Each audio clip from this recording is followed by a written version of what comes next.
করে যদি ইসলামী আইন অনুযায়ী জানতে চান তাহলে মদখোরকে 80 কোড়া মারতে হবে। কত কোড়া? 80 কোড়া। একজন অবিবাহিতা ছেলে মেয়ে যদি জেনায় লিপ্ত হয় তাদেরকে 100 কোড়া মারতে হবে। আর বিবাহিতা ছেলে মেয়ে যদি হয় তাহলে শরিয়তের দৃষ্টিতে তাদের বাঁচার অধিকার নাই, তারা বাঁচতে পাবে না। এবার ইসলামী আইন যেহেতু এখানে নাই, তাহলে কি করে তাকে টাইট করা যাবে? এই তো কিতাব বলছে তাকে সামাজিক বাইকেট করতে হবে।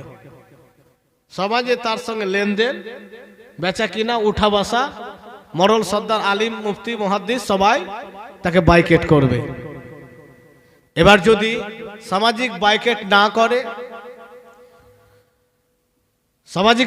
না করে, তাহলে ও যা গুনাহ করেছে, মদ খেয়ে, জেনা করে, চুরি করে, সমাজের যারা বাইকেট করলো না মরল সর্দার তারাও তা গুনাহ করলো।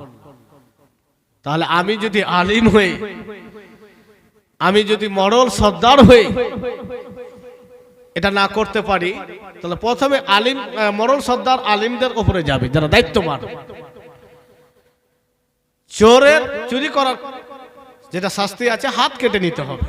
তা আমরা তো ইসলামী আইন নাই, তাহলে সমাজ হিসাবে তাকে বন্ধ করে রাখতে হবে, এক ঘরিয়া করে দিতে হবে। কথা বোঝা গেল? এক ঘরিয়া করে দিতে হবে। আমি যে তোকে মারবো না, কাটবো না, তাকে করতে পারবো না, মেরে ফেলতে পারবো না, এইটুকু করতে পারবো যে সামাজিক হিসাবে তাকে বাদ করে দেব। এটা করতে হবে।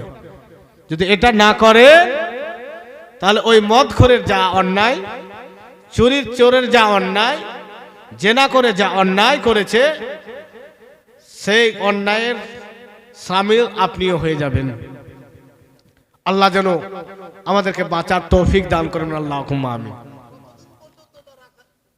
বাইকেট রাখবো, তখন তোবা করে আসবে, বাস।